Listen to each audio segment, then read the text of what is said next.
미국에서 가장 성공한 한국 소비자의 기업이 어딜까요? 삼성, LG, 현대차 다 틀렸습니다. 정답은 보일러 회사입니다. 미국인들이 겨울에 따뜻한 물을 틀 때마다 쓰는 온수기. 그 시장에서 점유율 1위를 찍고 있는 기업이 한국에 있습니다. 일본의 린나이. 노리츠가 수십 년간 꽉 잡고 있던 시장을 한국 기업이 박살냈습니다. 더 놀라운 건요, 이 회사의 매출 70%가 해외에서 나옵니다. 한국보다 미국에서 더 잘 나가는 기이한 구조. 2025년 연간 매출 1조 5,029억 원. 4년 연속 1조 클럽. 영업이익률은 9.8%까지 올라왔습니다. 이 회사의 시작이 뭐였는지 아세요? 연탄입니다. 1951년 한국전쟁 한복판에서 연탄을 팔던 사람이 있었습니다. 민둥산을 보고 마음이 아팠던 그 사람이 연탄 아궁이를 난방용으로 바꾸는 아이디어를 냈고 그 돈으로 보일러 회사를 세웁니다. 그리고 그 보일러 회사가 아무도 안 사는 기술에 30년을 걸었습니다. 미쳤다는 소리를 들으면서요. 시장이 외면하고 부품 만들어주는 회사도 없고 경쟁사는 견제하고, 그런데 30년 뒤 그 기술이 미국 시장을 뒤집었습니다. 경동 나비엔. 아버님 댁의 보일러? 나들이던 그 회사가 지금은 미국인의 겨울을 책임지고 있습니다. 오늘 이 이야기를 처음부터 끝까지 풀어드리겠습니다. 1951년 한국전쟁이 한창입니다. 이 시절 한국에 사는 대부분 민둥산이었습니다. 국민들이 나무를 베어다 밥을 짓고 집을 데웠기 때문입니다. 겨울마다 산에서 나무가 사라졌고 능선은 벌거벗었습니다. 이걸 안타깝게 바라본 사람이 있었습니다. 손도익. 이 사람은 전쟁 한복판에서 무산연탄이라는 회사를 세웁니다. 이름의 뜻이요. 산이 다시 무성해지기를 바란다. 연탄을 만들어 팔면 사람들이 나무 대신 연탄을 떼고 그러면 산이 살아날 것이라는 발상이었습니다. 단순한 발상이었지만 실행은 집요했습니다. 취사용으로만 쓰이던 연탄 아궁이를 난방용으로 개조하고 대량 생산을 위해 윤전식 재탕이라는 장비를 직접 개발합니다. 이게 한국 연탄 난방 대중화의 시작점입니다. 그러나 에너지는 계속 변합니다. 연탄에서 기름으로, 기름에서 가스로. 손도익 창업주는 이 흐름을 놓치지 않았습니다. 1978년 연탄으로 번 돈을 미천 삼아 경동기계주식회사를 설립합니다. 이게 오늘날 경동나비엔의 전신입니다. 1979년 경기도 평택에 첫 공장을 세우고 국내 최초 콤팩트형 사각 기름 보일러 코로나를 출시합니다. 보일러라는 물건이 가정에 보급되기 시작한 시점이에요. 이전까지 한국인들은 연탄 아궁기와 기름 난로로 겨울을 버텼거든요. 1980년대 한국 경제가 급성장하면서 아파트가 폭발적으로 지어지기 시작합니다. 아파트에는 개별 난방이 필요했고 가스 보일러 시장이 열립니다. 경동은 이 흐름에 올라탑니다. 1988년 네덜란드 네피트사와 기술 제휴를 맺고 아시아 최초로 콘덴싱 가스 보일러 터보를 출시합니다. 콘덴싱이 뭐냐고요? 쉽게 말해 버려지는 배기가스의 열을 다시 잡아서 쓰는 기술입니다. 일반 보일러보다 효율이 10%부터 15%까지 높고 미세먼지 원인인 질소 산화물을 87%까지 줄입니다.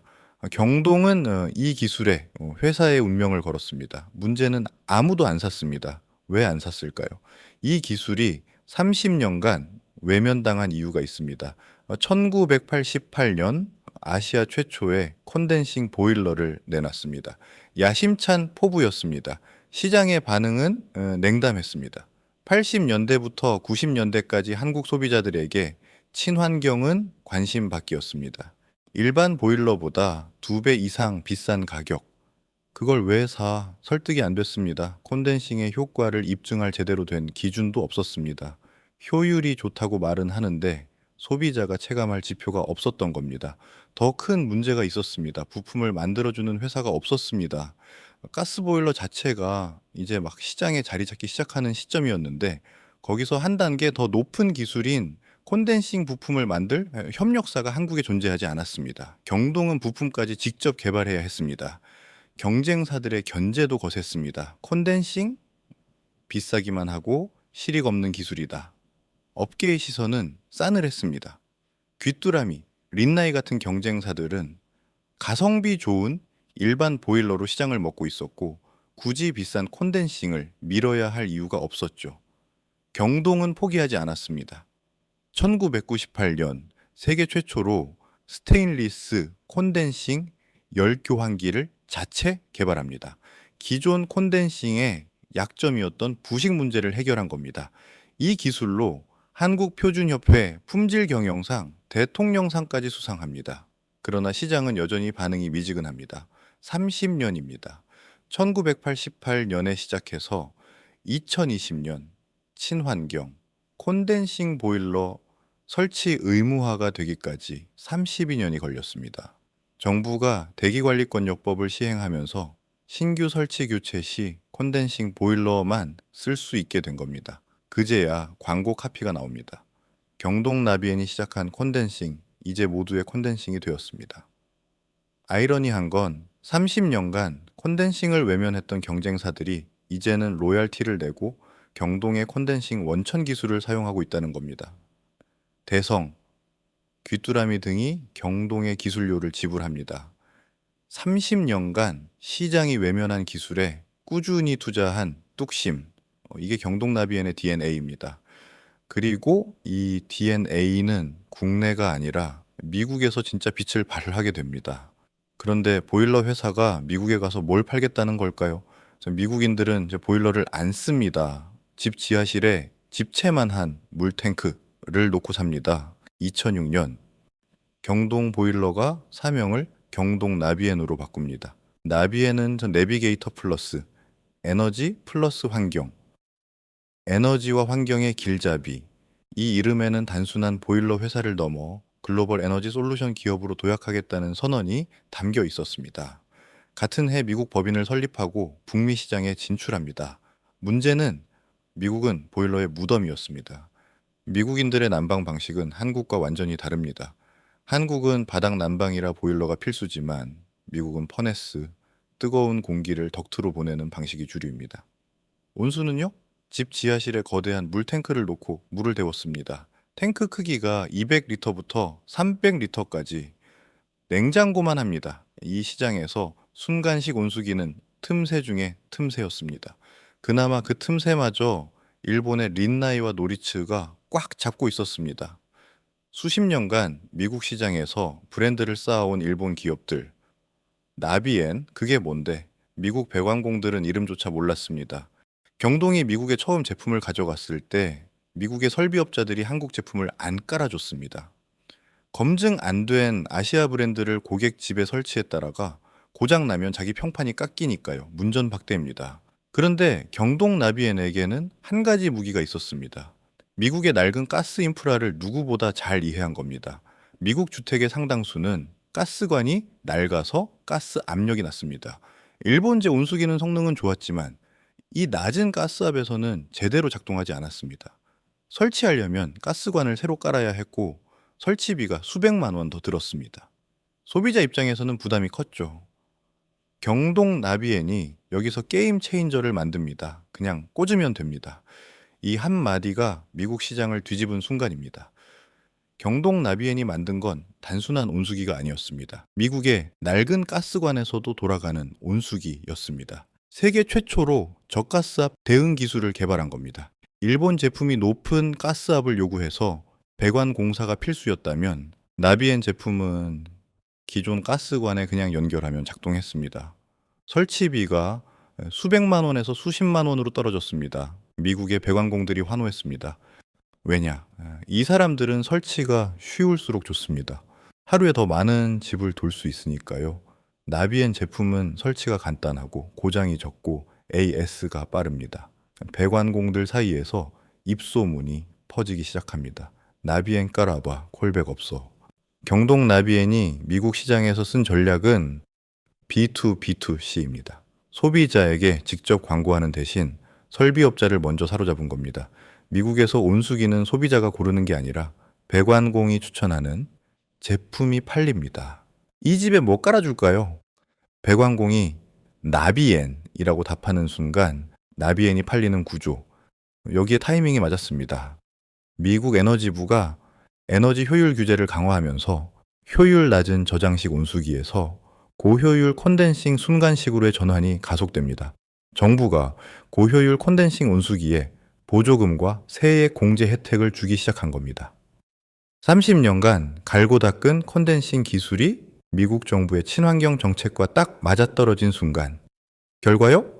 2014년 북미 콘덴싱 가스 온수기 시장 점유율 1위 달성, 2017년 북미 누적 판매 100만 대 돌파, 2022 연업계 최초 5억 달러 수출의 탑수상, 현재까지 14년 연속 북미 콘덴싱 가스 온수기 1위를 지키고 있습니다. 2024년 기준 경동나비엔 전체 매출의 70%가 해외에서 나옵니다. 그중 북미 매출만 약 7,830억 원, 한국 매출 4,115억 원보다 2배 가까이 큽니다. 한국 보일러 업계 전체 수출액의 87%를 경동나비엔 혼자 차지합니다. 미국 시장 하나로 회사의 운명이 바뀌었습니다. 근데 여기서 안 멈춥니다. 성적표를 보면은 더 놀랍습니다. 숫자로 보겠습니다. 2025년 연간 실적 매출 1조 5,029억 원, 전년 대비 11% 증가, 영업이익 1,441억 원, 4년 연속 1조 클럽을 유지하면서 매출은 사상 최대를 경신했습니다. 분기별로 보면 더 인상적입니다. 2025년 이 분기 매출 3,523억 원, 영업이익 512억 원, 전년 동기 대비 영업이익이 73.7% 급증했습니다. 4분기에는 전 분기 대비 영업이익이 468% 폭증하는 깜짝 실적을 보여줬습니다. 체질이 바뀌었습니다. 2022년 영업이익률이 5.2%였는데 2024년에 9.8%까지 올라왔습니다. 같은 기간 매출원 가율이 59.7%에서 54.9%로 4.8%포인트 낮아졌습니다. 원자재 가격 안정화와 해외 매출 확대의 시너지입니다. 경쟁사와 비교하면 격차가 더 뚜렷합니다.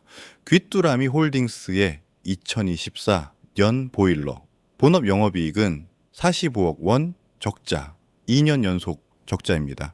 경동나비엔의 영업이익은 1,326억 원. 같은 보일러 회사인데 수익성 차이가 이 정도입니다. 비밀은 하나입니다. 해외 매출 비중 70%. 귀뚜라미는 국내 시장에 갇혀 있고 경동은 달러를 벌어오고 있습니다. 최근 3년간 영업활동으로 벌어들인 현금이 3,840억 원. 이 돈으로 설비 투자와 인수를 진행하면서 선순환 구조가 자리 잡았습니다. 2025년에는 SK 매직의 주방기기 영업권을 인수하고 나비앤 매직이라는 새 브랜드까지 론칭했습니다. 보일러를 넘어 주방 가전까지 영역을 넓히고 있는 겁니다. 그리고 진짜 야심이 드러나는 건 따로 있습니다. 2028년까지 국내 매출만 1조 원을 달성하겠다는 목표. 지금 국내 매출이 4,100억 원이니까 2.5배를 키우겠다는 겁니다. 에코허브를 2.5배 규모로 확장 중입니다. 근데 이 회사의 진짜 야심은 보일러가 아닙니다. 온수기 회사를 넘어서려 하고 있습니다. 다음 목표는 미국 전체 냉난방 시장입니다. 보일러 회사가 에어컨을 만든다? 이상하게 들리시죠? 이해하려면 미국 시장을 알아야 합니다. 미국 가정의 난방 주류는 퍼네스입니다. 가스를 태워 뜨거운 공기를 덕트로 보내는 방식. 미국 전체 난방 시장에서 퍼네스가 차지하는 비중이 압도적입니다. 보일러와 온수기는 틈새에 불과합니다. 경동나비에는 여기에 도전장을 던졌습니다. 2024년 11월 콘덴싱 하이드로 퍼네스를 북미에 출시합니다. 기존 퍼네스는 가스를 태워 뜨거운 공기를 직접 보내는데 공기가 건조해지고 일산화탄소 누출 위험이 있습니다. 나비엔의 하이드로 퍼네스는 콘덴싱 기술로 물을 먼저 가열하고 그 물로 공기를 데워 보내는 방식. 가스 누출 위험이 없고 에너지 효율도 높습니다. 이게 왜 중요하냐면요. 온수기 시장은 틈새입니다. 하지만 HVAC 시장은 난방, 냉방, 환기 전부를 포함합니다. 시장 규모가 비교가 안 됩니다. 경동나비엔이 온수기에서 퍼넷으로 다시 HVAC 전체로 확장하면 매출이 2배, 3배로 커질 수 있는 구조입니다. 해외 확장도 다변화되고 있습니다. 미국만 보는 게 아닙니다. 러시아에서는 벽걸이 가스보일러 시장 7년 연속 1위, 2016년 보일러 업계 최초 러시아 국민 브랜드로 선정됐고 누적 100만 대를 돌파했습니다.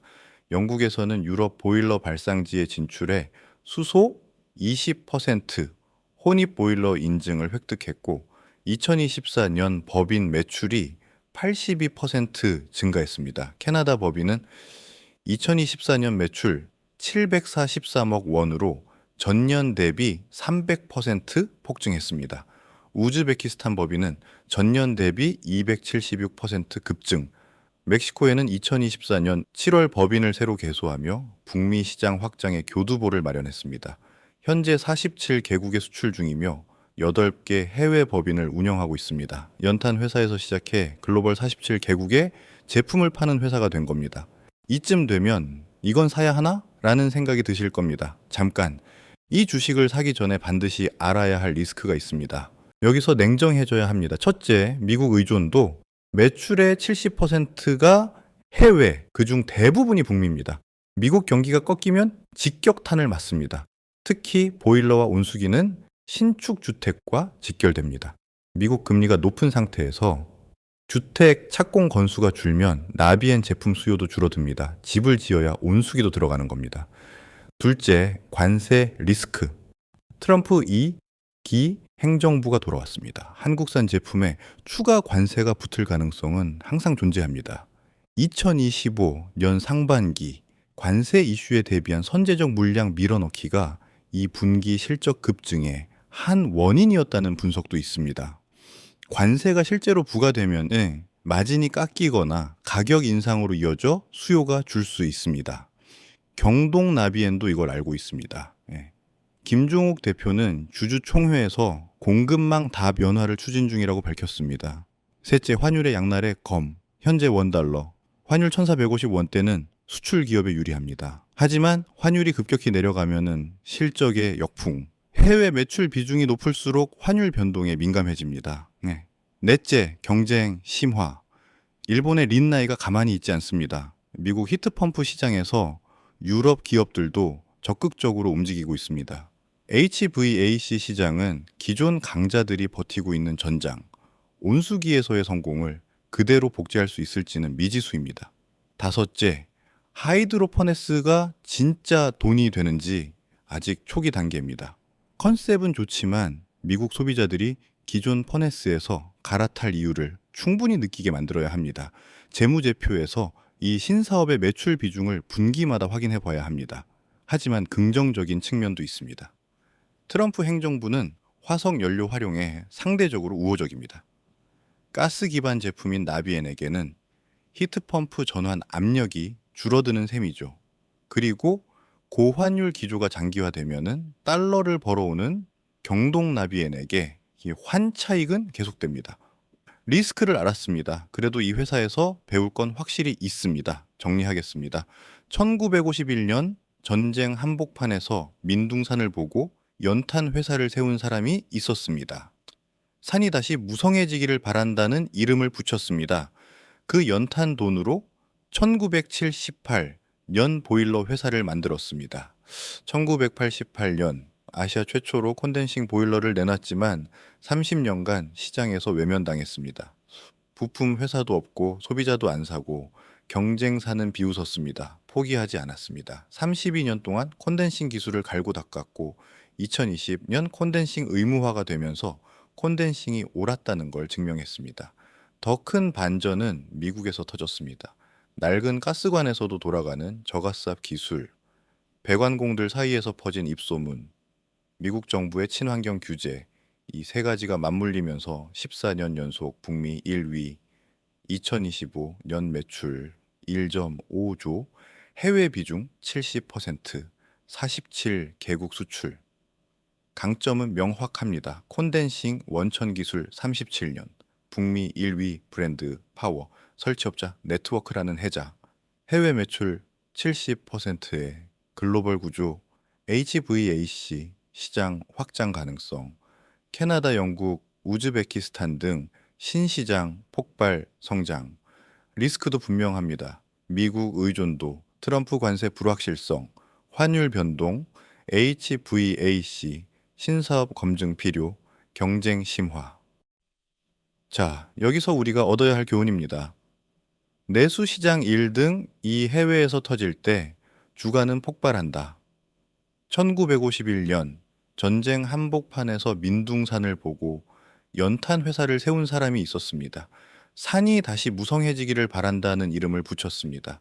그 연탄 돈으로 1978년 보일러 회사를 만들었습니다. 1988년 아시아 최초로 콘덴싱 보일러를 내놨지만 30년간 시장에서 외면당했습니다. 부품 회사도 없고 소비자도 안 사고 경쟁사는 비웃었습니다. 포기하지 않았습니다. 32년 동안 콘덴싱 기술을 갈고 닦았고 2020년 콘덴싱 의무화가 되면서 콘덴싱이 옳았다는 걸 증명했습니다. 더 큰 반전은 미국에서 터졌습니다. 낡은 가스관에서도 돌아가는 저가스압 기술, 배관공들 사이에서 퍼진 입소문, 미국 정부의 친환경 규제, 이 세 가지가 맞물리면서 14년 연속 북미 1위, 2025년 매출 1점 5조, 해외 비중 70%, 47개국 수출. 강점은 명확합니다.